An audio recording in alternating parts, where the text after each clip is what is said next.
महामंत्री का गर्मजोशी से किया गया स्वागत डॉक्टर भीमराव अंबेडकर जी की 133वीं जयंती पर।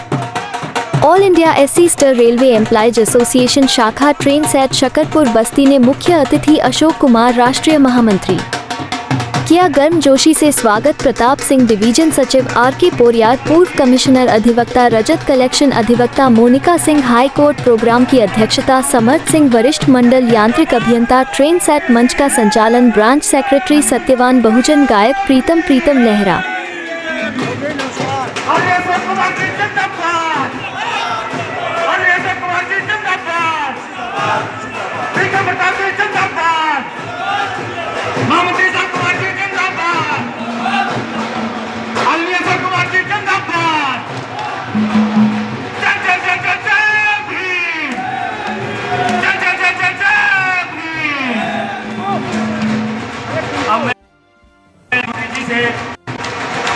निवेदन करूंगा, महामंत्री जी हमारे बीच में पहुंचे हैं। ये हमारा सौभाग्य है कि संपूर्ण भारतवर्ष में सिर्फ ये दिल्ली जोन डिवीजन ही ऐसा है कि उन्हें हमें लगातार उनका आशीर्वाद मिलता रहता है। मैं माननीय सर का बहुत बहुत आभार व्यक्त करता हूं, धन्यवाद करता हूं कि उन्होंने अपने कीमती समय निकाल कर हमारे इस छोटी सी ब्रांच को अपना समय दिया। मैं माननीय अशोक जी का राष्ट्रीय महामंत्री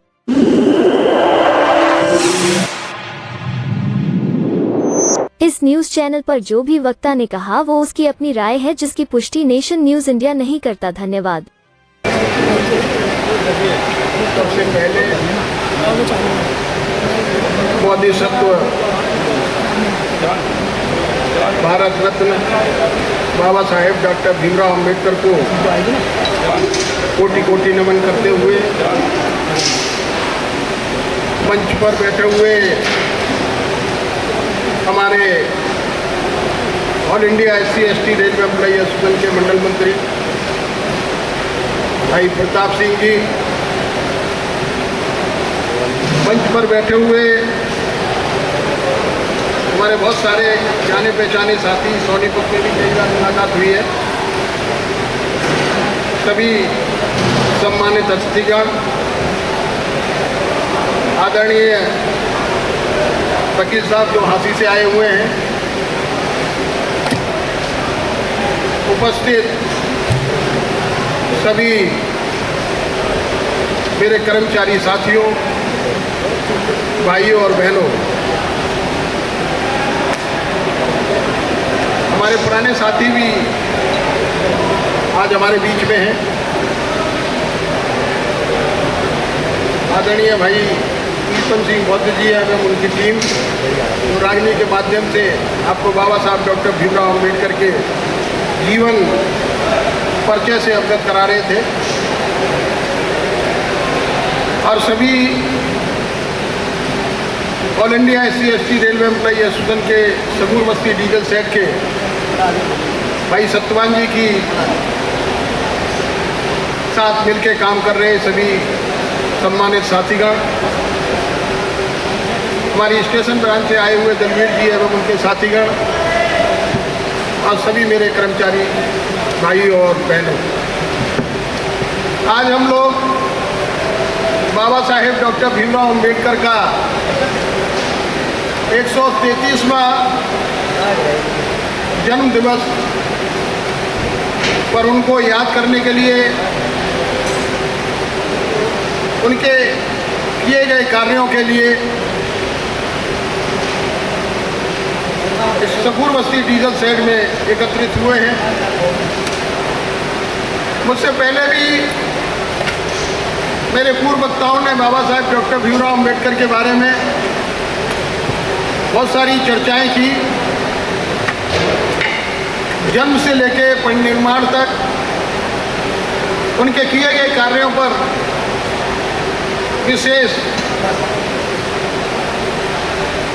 उन्होंने दर्शन कराने का कार्य किया और हमारे भाई जिनको समय कम था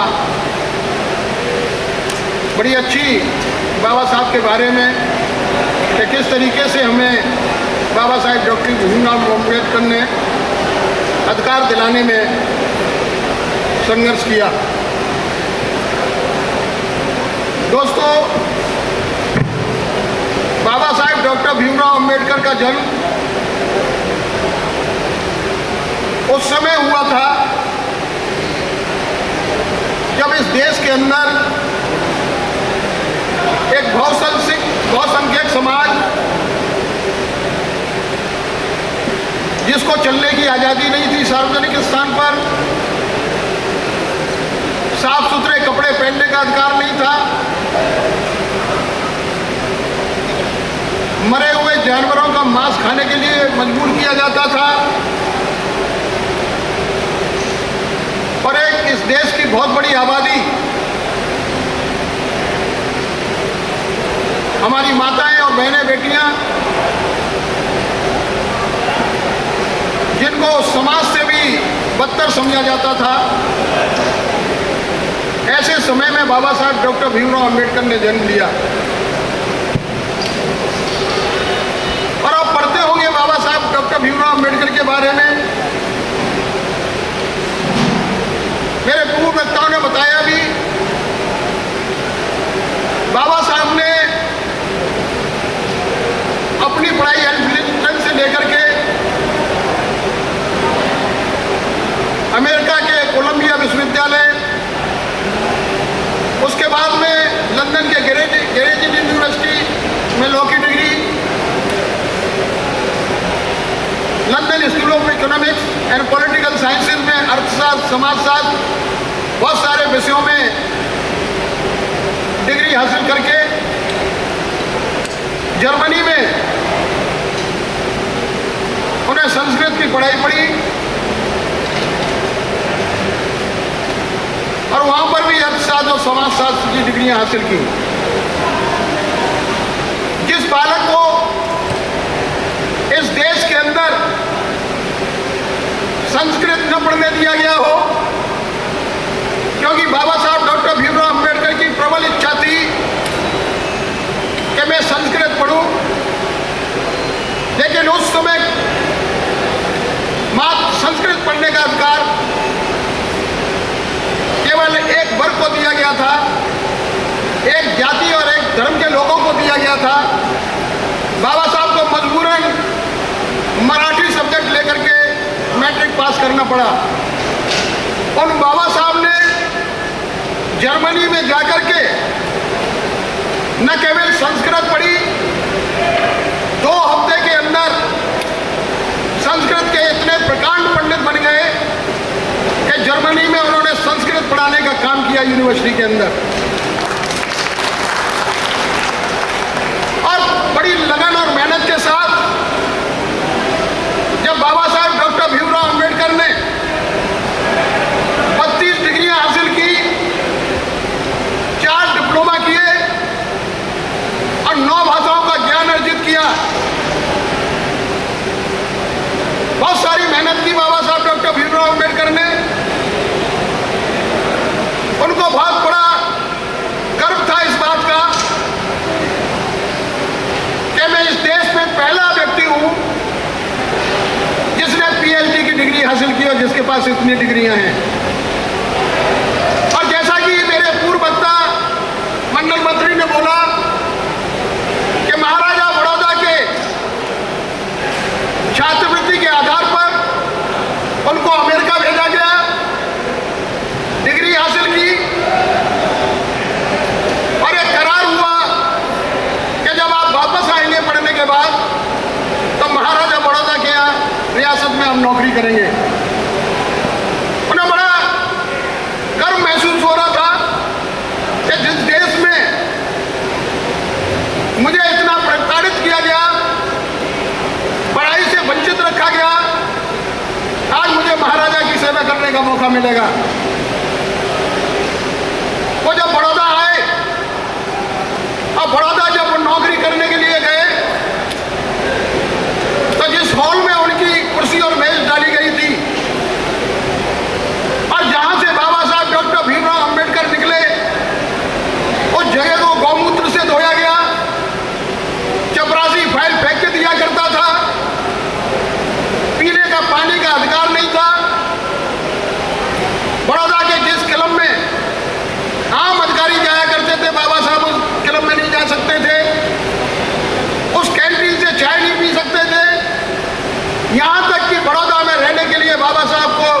छुपाने के लिए जगह नहीं मिली। 11 दिन बाबा साहब डॉक्टर भीमराव अम्बेडकर ने बड़ौदा में संघर्ष किया। उन्होंने प्रयास किया कि किसी भी तरीके से मुझे यहाँ रहने की जगह मिल जाए तो मैं महाराजा बड़ौदा का वो कर्ज मिटा सकूं, जिस कर्ज के आधार पर मैं डिग्री हासिल करके लिए आया हूं।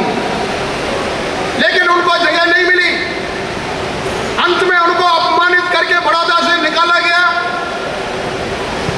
और ये बाबा साहब डॉक्टर भीमराव अम्बेडकर ने स्वयं अपने कलमों से लिखा है किताब में कि जिस समय मैंने बड़ौदा रियासत को छोड़ रहा था स्टेशन के सामने, आज भी एक वृक्ष लगा हुआ है, उसके नीचे बैठ के बाबा साहब डॉक्टर भीमराव अम्बेडकर ने कसम खाई कि मैं इतना पढ़ा लिखा होने के बावजूद भी मुझे देश में इतना अपमानित किया गया, अब मैं किसी सरकारी नौकरी नहीं करूंगा, अपने देश के तमाम वंचितों के लिए उनका अधिकार दिलाने के लिए संघर्ष करूंगा। और यही कारण है कि बाबा साहब डॉक्टर भीमराव अम्बेडकर को पढ़ा लिखा होने के कारण इस देश से जब अंग्रेज जाने लगे तो उन्होंने कहा कि हम तो आपको छोड़ के जा रहे हैं, स्वतंत्र करके जाएंगे, आप अपने देश को चलाने के लिए कोई विधान बनाइए, कोई कानून बनाइए जिसके आधार पर आप देश को चला सकें। तमाम महापुरुष संविधान बनाने के लिए तैयार हुए, कोई शुरुआत नहीं कर पाया, कोई उसे पूरा नहीं कर पाया। अंत में महात्मा गांधी ने जिम्मेदारी दी कि आपका एक बहुत बड़ा विद्वान है डॉक्टर अम्बेडकर, उसको ये जिम्मेदारी दी जाए। लेकिन महात्मा गांधी ने यह भी प्रयास किया था कि किसी भी तरीके से डॉक्टर अम्बेडकर इस कॉन्स्टिट्यूएंट असेंबली में अंदर ना आ पाए। उसके बावजूद भी बाबा Saheb doctor Bhimrao Ambedkar constituent assembly में आए और सबकी सहमति से बाबा साहब डॉक्टर भीमराव अम्बेडकर को ड्राफ्टिंग कमेटी का चेयरमैन बनाया गया। बाबा साहब डॉक्टर भीमराव अम्बेडकर ने पूरी लगन और मेहनत के साथ इस देश को इतना खूबसूरत, इतना मजबूत संविधान दिया 2 साल 11 महीने 18 दिन के अंदर, कि इतना अच्छा संविधान आज तक कोई किसी दूसरे देश में नहीं लिख पाया। बाबा साहब डॉक्टर भीमराव अम्बेडकर ने जिस समय संविधान लिखा उसी समय हमारे देश की बहुसंख्यक महिलाओं को वोट डालने का अधिकार दिया। आज आप देख रहे होंगे, मेरे वकील साहब यहां बैठे हुए हैं, आप लोग पढ़ते होंगे मीडिया के माध्यम से, पेपर के माध्यम से कि अमेरिका के अंदर, स्विट्जरलैंड के अंदर अगर महिलाओं को वोट डालने का अधिकार मिला है तो 1971 में मिला है। बाबा साहब हमारी महिलाओं को अधिकार 1950 में दे गए। बाबा साहब डॉक्टर भीमराव अम्बेडकर को जब वायसराय की काउंसिल में लेबर मेंबर नियुक्त किया गया, जो आज का श्रम मंत्री बोलते हैं, 1942 से लेकर 1946 तक, तो उन्होंने वंचितों के लिए काम नहीं किया। उन्होंने केवल दलित मजदूरों के लिए काम नहीं किया, उन्होंने तमाम उन कर्मचारियों के लिए काम किया जो सामान्य वर्ग के कर्मचारी थे। उन तमाम महिलाओं को सम्मान दिलाने का काम किया, उन तमाम महिलाओं के अधिकारों की लड़ाई लड़ी। और अगर आज हमारी जो कामकाजी महिला हैं सब इतने मैटरनिटी लीव पे जाती हैं तो ये बाबा साहब डॉक्टर भीमराव अम्बेडकर की देन है। हमारे मजदूर भाई जो आज ट्रेड यूनियन के नाम पे काम करते हैं, अगर वो ट्रेड यूनियन बनाने का अधिकार दिया, ट्रेड यूनियन बना करके हड़ताल करने का अधिकार दिया, तो ये बाबा साहब डॉक्टर भीमराव अम्बेडकर ने दिया। हमारे किसानों को जो आज सरकार बात करती है एमएसपी देने की या और लाभ देने की, आज से 100 साल पहले बाबा साहब डॉक्टर भीमराव अम्बेडकर ने कहा था कि हमारे देश का किसान कभी भी पूंजीपति नहीं बन सकता, क्योंकि उसके पास जितनी जमीन होती है साल में 3 फसल करेगा, और अगर अगली साल, इस साल फसल अच्छी हो भी गई, अगली साल सूखा पड़ गया, तो जितनी भी कमाई सब बेकार हो जाएगा। तो बाबा साहब डॉक्टर भीमराव अम्बेडकर ने किसानों के लिए उसी समय कानून बना दिए 100 साल पहले, जो आज 100 साल के बाद लागू होने का काम हो रहा है। दोस्तों, बाबा साहब डॉक्टर भीमराव अम्बेडकर को जिस क्षेत्र में जिम्मेदारी दी गई, उस क्षेत्र में उन्होंने अपनी काबिलियत के आधार पर सम्मान दिलाने का काम किया है।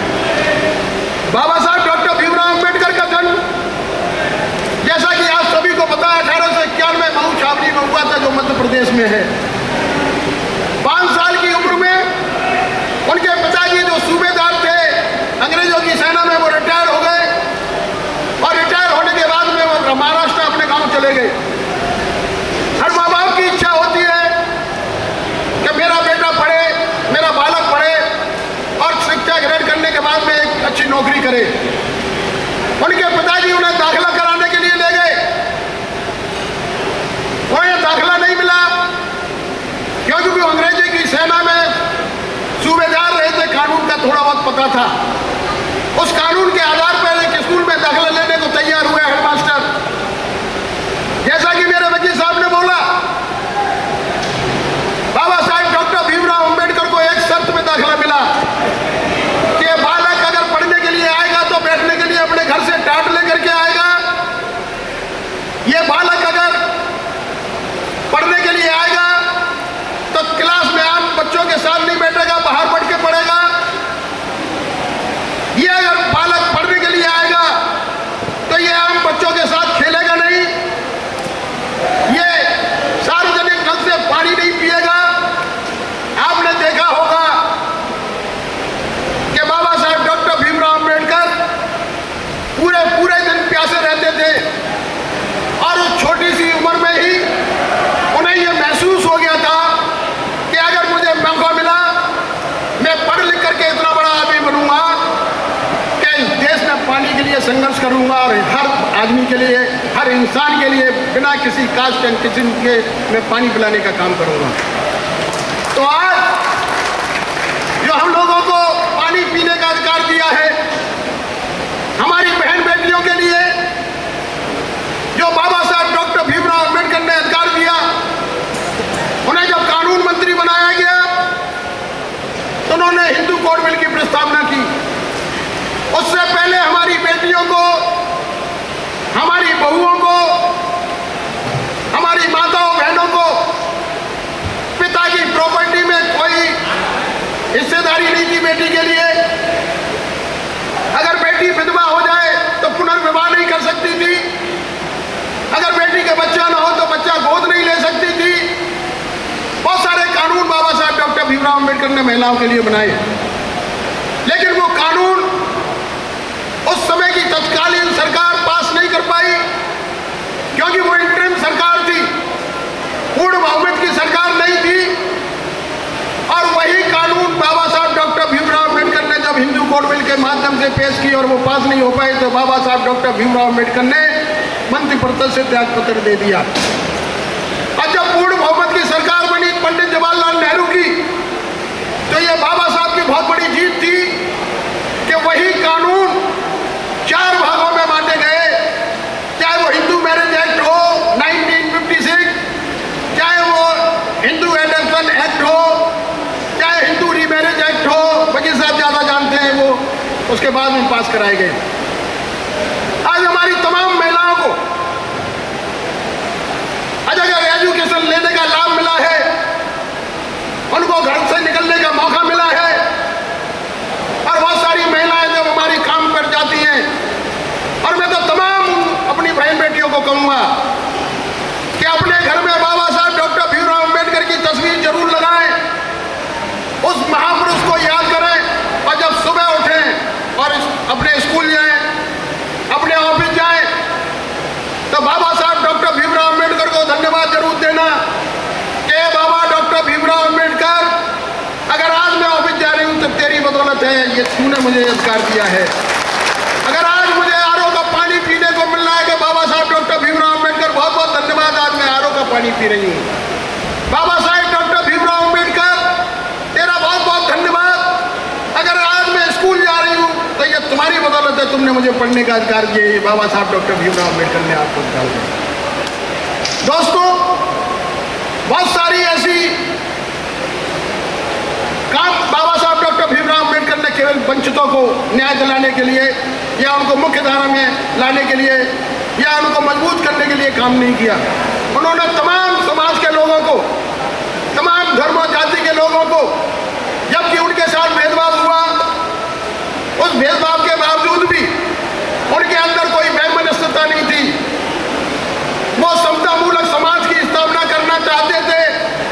यही कारण है कि जब भारत का संविधान उन्होंने लिखा तो उसमें समता, समानता और बंधुत्व की बात की थी। ये तो बाबा साहब डॉक्टर भीमराव अम्बेडकर को जब वो पढ़ रहे थे प्राइमरी की कक्षा में, तब उनके हेडमास्टर ने बोला, तू महान अछूत जाति का बालक पढ़ लिख करके क्या करेगा। बाबा साहब डॉक्टर भीमराव अम्बेडकर ने वही रोकने का काम किया कि गुरुजी आप मुझसे इस तरीके का भाषा का उपयोग नहीं कर सकते। लेकिन उनको याद था कि मुझे मास्टर ने इस तरीके के भाषा का उपयोग किया है। और जब बाबा साहब डॉक्टर भीमराव अम्बेडकर ने संविधान बनाने के बाद तैयार किया, कॉन्स्टिट्यूएंट असेंबली में, संविधान सभा में सौंपा, तो उससे पहले बाबा साहब डॉक्टर भीमराव अम्बेडकर ने कहा कि पंडित, गुरुजी तू जिंदा है या मर गया? तूने मुझसे पूछा था ना कि मैं पढ़ लिख करके क्या करूंगा। मैं पढ़ लिख के एक ऐसा कानून बनाऊंगा जो समता, समानता और भाईचारे पर आधारित होगा। ये मैंने कानून बना के दिया। और उस समय बाबा साहब डॉक्टर भीमराव अम्बेडकर ने कहा था कि किसी भी देश का संविधान कितना भी अच्छा क्यों ना हो, अगर उसको लागू करने वालों की नीयत खराब होगी तो अच्छे से अच्छा संविधान खराब साबित होगा। और किसी भी देश का संविधान कितना भी खराब क्यों ना हो, उसको अगर लागू करने वालों की नीयत अच्छी होगी तो खराब से खराब संविधान अच्छा साबित होगा। तो मैं यही कहना चाहूंगा इस मंच के माध्यम से कि all India SC/ST railway employee association इस बात के लिए दृढ़ संकल्प है कि हमारे किसी भी अनुसूचित जाति जनजाति कर्मचारी भाई बहन का कोई भी सरकारी अधिकारी शोषण न कर पाए, किसी आधार पे हमारे किसी कर्मचारी को प्रताड़ित न कर पाए। क्योंकि ये all India SC/ST railway employee association अगर बनी है तो ये बाबा साहब डॉक्टर भीमराव अम्बेडकर की विचारधाराओं को लेकर के हमारे बनाई है। बाबा साहब डॉक्टर भीमराव अम्बेडकर ने 1932 में रेल कामगार दलितों की एक बैठक बुलाई थी, जिसमें हजारों की संख्या में कामगार दलित इकट्ठे हुए थे। उन्होंने कहा था बाबा साहब डॉक्टर भीमराव अम्बेडकर ने कि दलितों, आप अपनी एक ट्रेड यूनियन बनाइए, आप अपनी एक एसोसिएशन बनाइए। अगर नहीं बना सकते तो आप जो चलती हुई ट्रेड यूनियन में उसमें भागीदारी निभाइए, लेकिन शर्त यह है कि वो तुम्हारा शोषण न कर पाए। तो दोस्तों, मैं इस मंच के माध्यम से यह कहना चाहता हूं कि यह all India SC/ST railway employee association Baba Saheb doctor Bhimrao Ambedkar की विचारधारा में बनी हुई एसोसिएशन है और उसका कर्तव्य है, उसका काम है कि हमारे कर्मचारियों को सम्मान दिलाना, हमारे कर्मचारियों के लिए न्याय की लड़ाई लड़ना। और बाबा साहब डॉक्टर भीमराव अम्बेडकर ने जो हमें रिप्रेजेंटेशन दे के पूना पैक्ट के माध्यम से, जैसे मेरे पूर्व वक्ता बता रहे थे, आज हमें जो सम्मान की जिंदगी जीने का अधिकार दिया, आज हमें यहाँ बैठने का अधिकार दिया, ये बाबा साहब डॉक्टर भीमराव अम्बेडकर की बदौलत है। और आज उसी बात को दोहराते हुए मैं पुनः इस डीजल सेट में कहना चाहूंगा कि all India SC/ST railway employee association अपने आरक्षण की लड़ाई लड़ने में सक्षम है, अपने अधिकारों की लड़ाई लड़ने में सक्षम है, अपने कर्मचारियों का शोषण बचाने में, प्रताड़ित होने में सक्षम है। लेकिन किसी ट्रेड यूनियन को भी यह कहना चाहता हूं कि all India SC/ST railway employee association ऐसा मजबूत संगठन है जिसको भाग लेने का अधिकार तो नहीं है, लेकिन बाबा साहब के नाम पे वोट डालने का अधिकार है। और अगर किसी भी ट्रेड यूनियन की जो मान्यता होती है वो all India SC/ST railway employee association के वोट के आधार पर होती है, किसी और आधार पर नहीं होती। मेरे उनसे भी निवेदन है कि हमें रेलवे बोर्ड के जो नियम है, रेलवे बोर्ड के जो डायरेक्शन है, उसके अलावा हमें कुछ नहीं चाहिए। हमारे कर्मचारी को कोई प्रताड़ित न करे, हमारे कर्मचारियों का कोई शोषण न कर पाए, हमारे आरक्षण को कोई खराब न कर पाए, ये हमारी अपनी जिम्मेदारी है।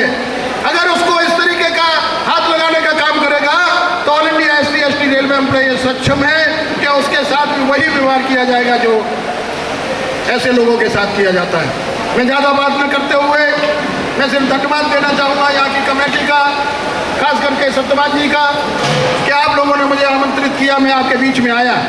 बहुत अच्छा कार्यक्रम, बहुत भव्य कार्यक्रम, बहुत सारे लोग एकत्रित किए, बाहर से भी आपने लोगों को बुलाया।